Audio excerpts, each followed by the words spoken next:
kalian nonton video kali ini, kalian harus like, subscribe, komen, dan share video ini karena pastinya sangat bermanfaat untuk kita semua.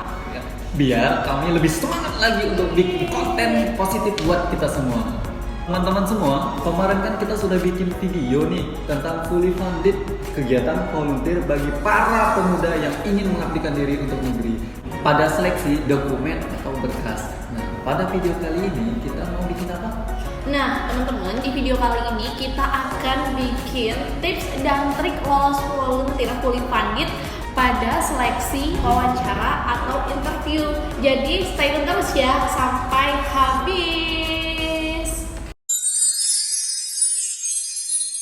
Yang pertama, teman-teman harus menyiapkan diri dan juga waktu dan jamnya harus tepat karena bisa jadi nanti teman-teman pernah nih cerita ketika dihubungi panitia dia minta mengundurkan waktu. Padahal sudah diumumkan waktu sebelumnya jam berapa, pukul berapa, tanggal berapa secara detail loh Kak. Tapi malahan kebanyakan ada loh kayak gitu. Jadi gimana nih? Masih dipertimbangkan kalau masih mengundurkan waktu gitu Kak. Iya, soalnya nanti di lapangan dia bisa mencerminkan dia telatan gitu ya. Atau gimana nih? Iya, karena memang kedisiplinan itu harus diutamakan. Pas waktu wawancara sudah tidak disiplin, gimana kalau di lapangan? Bener banget, soalnya ketika teman-teman nih udah tepat waktu, contoh nih diomongkan si A jam 7 wawancara. Nah, dia harus jam 7 itu atau lebih baik sih dikasih spare time setengah jam atau 15 menit untuk benar-benar siap supaya pas dihubungin wawancara atau interviewer itu teman-teman udah siap sama jawabannya dan gak gugup kayak gitu ya. Iya, jadi teman-teman kalau ingin mengundurkan waktu padahal sudah keterima, padahal sudah tinggal satu langkah lagi ya. Jadi pikirkan matang-matang kalau ingin mengundurkan waktunya. Jangan sampai mengecewakan sama pihak yang memilih teman-teman. Jadi tetap stay dan siapkan waktu sesuai dengan schedule teman-teman masing-masing. Yang kedua, tips untuk lolos wawancara film Hadit kali ini adalah teman-teman harus mengucapkan terima kasih kepada penyelenggara yang telah memilih teman-teman. Karena banyak banget nih orang udah keterima nih terpampang di medsos, Instagram atau apapun namanya udah lolos. Tiba-tiba dia cuek aja, nanti pas wawancara bisa gitu. Itu nggak apa-apa, itu bagus. Cuman ada great attitude yang lebih bagus yaitu teman-teman ngechat di wawancaranya bilang contoh, Kak terima kasih ya sudah memilih saya untuk lolos ke tahap dokumen. Karena itu penting banget ya Kak ya. Kenapa penting banget itu? Karena ketika para peserta yang keterima lolos wawancara mengucapkan rasa terima kasih itu bisa menggugah hati para penyelenggaranya. Wah, dia ini sopan. Betul. Wah, dia ini attitude-nya bagus. Betul. Gitu Kak. Dan itu bisa menghargai penghargaan atau hal-hal yang kecil gitu loh, bisa terlihat dari attitude itu. Nah, jadi teman-teman jangan lupa ucapkan terima kasih.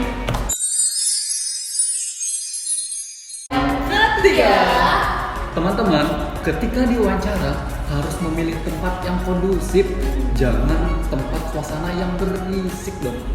Gimana? Nah, soalnya juga kalau berisik nih kadang nih wawancara nih bingung menangkap apa yang teman-teman katakan. Contoh teman-teman lagi di acara seminar atau lagi di kelas atau di jalan-jalan banyak motor, banyak bus, itu jangan sampai kayak gitu. Atau teman-teman lagi sama adiknya, nanti tiba-tiba adiknya nangis gitu. Kan ini nggak fokus banget gitu ya Kak ya?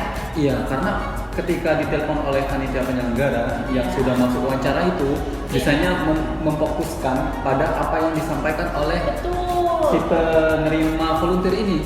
Nah, juga yang paling penting adalah teman-teman siapkan sinyal yang stabil, sinyal internet maupun sinyal telepon. Dan juga ini yang mungkin sepele, siapkan baterai, ini harus full, jangan sampai nanti wah bateraiku ngedrop padahal lagi di tengah-tengah ya Kak ya. Kalau kayak gitu kan kecewa nih yang wawancara, jangan sampai kayak gitu ya teman-teman. Ya, jadi teman-teman kalau sudah ke tahap wawancara persiapkan lebih matang dari mulai suasananya. Jangan dianggap sepele dong kalau hal suasana bisa merubah diri Anda jadi nggak dapet di volunteer. Yang keempat, teman-teman, yang keempat ini adalah ketika di kematian itu ada daerah yang dituju. Nah, teman-teman yang ketika sudah lulus ke tahap wawancara harus mempersiapkan data lokasinya seperti Betul. apa. Jangan sampai ketika ditanya teman-teman Nggak tahu. nggak tahu sama sekali Oh. dan hanya oh kak saya membacanya di buku panduan. Gitu. Biasanya data lokasi ini bisa dicari di mana aja sih Kak? Kalau tentang kayak gini. Jadi teman-teman, ketika teman-teman mengetahui lebih detail sampai ke masyarakatnya, sampai ke problematika masyarakatnya, itu bisa jadi poin plus. Wah, jadi panitia memikirkan nih, wah berarti si Udah siap gitu iya, ya? udah Oh. siap. Jadi yang volunteer ini udah siap, dia sudah mengetahui, dia sudah siap diri, gitu kan? Nah, teman-teman, data-data tentang lokasi ini bisa banget dicari di internet. Biasanya data BPS ini telah publish walaupun tidak detail. Bisa juga dicari ke teman-teman kalian yang memang lokasinya dekat situ. Pokoknya teman-teman itu pintar-pintar mencari informasi, mencari literatur supaya teman-teman nanti ketika ditanya program, itu programnya suitable dan cocok terhadap lokasi. Jadi jangan salah sasaran programnya gitu. Di sana contoh nggak ada air nih, teman-teman mau langsung bikin apa ya kegiatan yang memang menggunakan air kan lucu gitu. Jangan sampai hal-hal yang kayak gitu. Dan juga ketika teman-teman sudah mengetahui tentang data lokasi, jangan sampai salah. Karena bisa jadi ketika teman-teman menyampaikan, setelah itu dicek lagi, kok yang disampaikan itu berbeda dengan apa yang didapatkan oleh panitia. Iya. Wah, jadi fatal itu. Betul. Boleh sok tahu, tapi sok tahu yang benar dan valid. Jangan sampai nggak valid dan nggak reliable. Itu akan menjadi bumerang buat teman-teman sendiri gitu. Oke, terima kasih. Yang kelima. Nah, yang kelima ini teman-teman harus baca lagi isian form teman-teman yang kalian masukin di seleksi berkas atau dokumen. Karena apa? Karena banyak banget interviewer atau reviewer itu yang nanyain program kalian, contohnya pas kalian isi. Ini teknisnya gimana? Terus sasarannya masyarakat apa? Jangan sampai teman-teman yang kalian isi kan teman-teman ini lupa. Nah, ketika teman-teman ditanya nanti kaget ya Kak ya. Jangan sampai kayak gitu ya. Iya benar. Apalagi di form itu dengan apa yang disampaikan itu berbeda. Wah, gimana keseriusannya? Atau jangan-jangan ketika mengisi form itu mengada-ngada atau Nyontek. ngasal-ngasal. Bisa Wah, tuh nyontek kan. bisa fatal itu Kak. Iya. Yang keenam. Nah, yang keenam ini teman-teman jangan terlalu banyak mikir gitu kayak aku mau jawab apa ya? Kak maaf Kak, aku bingung kalau aduh Kak bentar ya Kak, aku bingung. Jangan sampai kayak gitu ya Kak ya. Soalnya kalau kalian kayak gitu akan menjadi bad image bagi teman-teman sendiri. Jadi kepercayaannya pewawancara ini udah kayak runtuh gitu. Oh, anak ini beneran gak sih isi di formnya gitu? Ini beneran gak sih lulus wawancara? Jangan-jangan cuma nyontek atau jangan-jangan diisikan sama orang-orang yang lain gitu ya Kak ya? Iya, jadi ketika teman-teman lagi menjawab pertanyaannya, jangan sampai ada space yang terlalu lama. Jangan sampai nge-lag. Wah, bahaya itu. Jangan sampai juga putus harus ditelepon lagi gitu karena itu bikin ambiar teman-teman, bikin ambiar wawancara ya nggak sih Kak? Iya. Nah, teman-teman ketika lagi ditanyakan dan teman menjawab ada grogi apa ya Kak? Saya gitu. Jadi itu bisa jadi fatal loh kawan-kawan.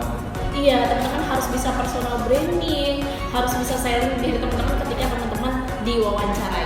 Dan jangan lupa, jangan sampai menyombongkan diri, tetap Betul. rendah hati. Walaupun kita menonjolkan apa yang kita bisa.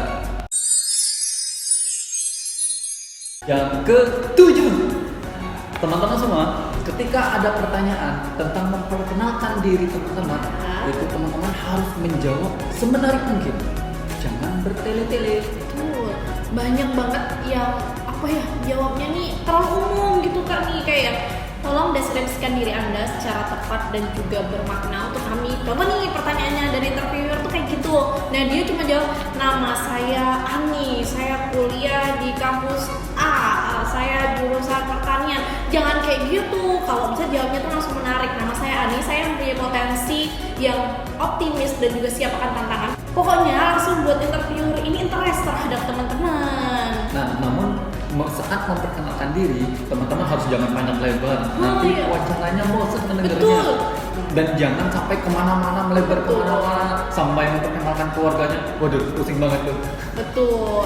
Pokoknya jangan out of the context ya. Contoh nih, saya mempunyai program kerja itu jangan dijelasin dulu karena nanti pasti ada pertanyaannya. Jadi kalau cuman pertanyaan yang memperkenalkan diri ya udah perkenalan diri aja gitu. Ya, perkenalkan diri secara umumnya. Misalkan nama saya ini, saya berasal dari ini. Terus jangan langsung ke program karena itu ada sesinya untuk memperkenalkan program kita. Yang kedelapan, teman-teman semua, ketika teman-teman semua menjawab pertanyaan itu, gunakanlah intonasi, ritme suara teman-teman itu yang tepat. Jangan nada yang terlalu tinggi, jangan terlalu ngegas. nah gitu teman-teman, jangan terlalu keras gitu kan, karena nanti wawancaranya bising. Jangan juga terlalu cepat jadi, nama saya ini nih. Jangan kayak gitu, jangan seperti teman-teman mau pidato atau mau debat, jangan sampai kayak gitu. Jadi teman-teman harus menjaga ritme supaya didengarnya enak gitu, nggak bising, nggak pecah suaranya wawancara. Kalau suara teman-teman atau intonasi teman-teman ini udah nggak enak didengar, ini pewawancara ini males nih mau dengar. Jangan sampai kayak gitu, dan juga mengganggu psikisnya wawancara, jangan sampai ya. Ya, jadi teman-teman harus menjaga moodnya wawancara juga. Bisa jadi teman ada yang ngomong perkenalkan nama saya. Waduh, lemes ada lagi, banget, belum makan perkenalkan gitu nama ya. saya dari ini, dari saya berasal dari ini. Waduh, itu gimana ya? Ketika pewawancara itu mendengar itu, moodnya bisa berubah. Jadi kebosanan para wawancara itu muncul, Kak. Ya. Sembilan, nah yang kesembilan ini teman-teman harus bisa mengestimasikan waktu dengan tepat.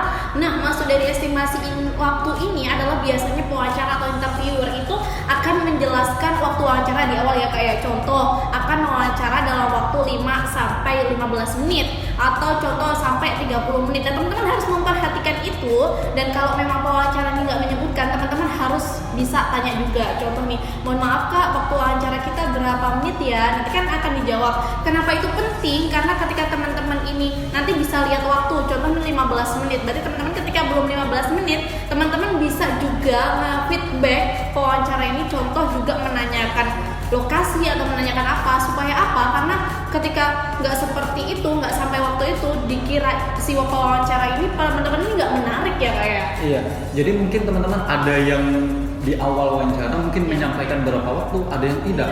Nah, jadi teman-teman harus siap nih beberapa waktu. Jadi bisa menspesifikasikan pertanyaan-pertanyaan itu berapa menit. Betul, jadi sudah terprogram gitu. Contoh mau jawab pertanyaan A itu 5 menit atau 1 menit aja. Juga beberapa pewawancara ini menyebutkan, contoh kami akan mewawancara Anda dengan waktu 15 menit dengan 8 pertanyaan. Juga bisa kayak gitu. Atau ketika teman-teman ragu, tanya aja, mohon maaf Kak, nanti akan ada berapa pertanyaan ya. Itu juga akan lebih tertata teman-teman. Yang ke-10, teman-teman semua, ketika di akhir wawancara, jangan lupa ucapkan terima kasih kepada penyelenggara, kepada panitia, dan kepada sang pewawancaranya. Karena itu hal sangat penting, walaupun sepele, tapi itu bermanfaat loh. Mengucapkan terima kasih kepada orang, artinya kita menghargai orang itu. Iya, betul banget. Juga boleh banget ini langsung follow up, bukan hanya lewat telepon aja. Boleh banget juga teman-teman langsung chat nomor yang mewawancara ini, ucapkan terima kasih ya Kak telah bersedia mewawancara saya. Gunanya apa? Gunanya adalah teman-teman di situ dilihat etikanya, attitude-nya, bahwa teman-teman menghargai dan juga berterima kasih atas kesempatan yang diberikan. Dan ketika teman-teman mengucapkan terima kasih, biasanya nih wawancaranya akan terenyuh, dan juga biasanya akan dimasukkan ke suatu listas bahwa teman-teman ini adalah orang-orang yang bisa menghargai hal kecil. Nah, jadi teman-teman ketika di akhir itu bisa mengucapkan terima kasih. Atau setelah menelpon, teman-teman bisa chat langsung kepada si yang mewawancara itu, ucapkan terima kasih. Walaupun hal kecil itu bisa jadi itu loh poin plus bagi kamu yang ingin lolos. Oke teman-teman semua, tadi sudah kami sampaikan nih beberapa tips-triksnya. Namun di sini kita bukan mengajarkan ya, kita bukan sok menggurui, namun kita saling berbagi. Nah teman-teman, semoga bermanfaat ya. Terus kalau teman-teman merasa channel ini bermanfaat dan video ini bermanfaat, jangan lupa subscribe, like, dan komen, dan share video ini ke teman-teman terdekat kalian dan orang-orang tersayang kalian, supaya konten ini lebih bisa interaktif dan bersemangat membuat konten yang bermanfaat. Dan teman-teman ada yang ingin mengusulkan tentang video apa lagi yang ingin kami sampaikan, bolehlah di kolom komentar, sampaikan dong kepada kami. Ya, supaya nanti request teman-teman bisa kita jawab. Atau mau buat Q&A seputar, kita baru buka nih ekspedisi Sapa Papua, atau hadiah subscribe, cuma subscribe, teman-teman juga masih bisa ikutan pengabdian gratis ke Belitung sampai 30 Juli 2020 ya. Teman-teman semua, panjang umur kebaikan. Arah Pemuda Indonesia, kolaborasi